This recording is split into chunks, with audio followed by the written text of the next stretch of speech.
ព្រះ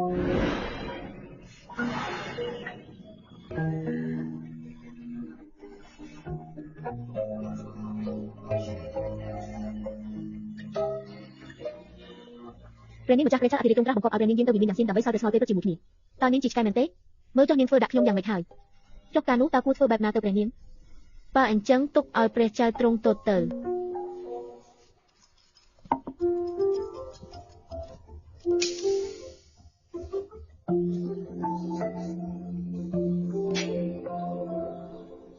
ស្នំសម្លាញ់តើរបស់នាងកាត់អីហ្នឹង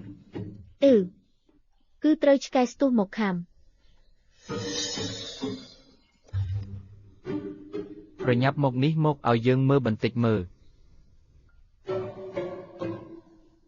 មិនអីទេព្រះអង្គវ័យចុងសៀនកាលនោះព្រះនាងសុភីបានទូលអង្វរជំនួសឯងទើបព្រះសាយឲ្យបម្រើការក្នុងវាំងតើឯងបម្រើបែបហ្នឹងមែនទេទូលបង្គំមានទោសស្លាប់10000ដង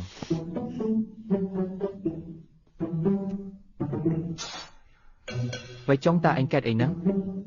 ក្រាបទូលព្រះអង្គកាលពីម្សិលមិញពេលទូលបង្គំទៅបំពេញការងារក៏ត្រូវឆ្កែស្ទុះខំដែរ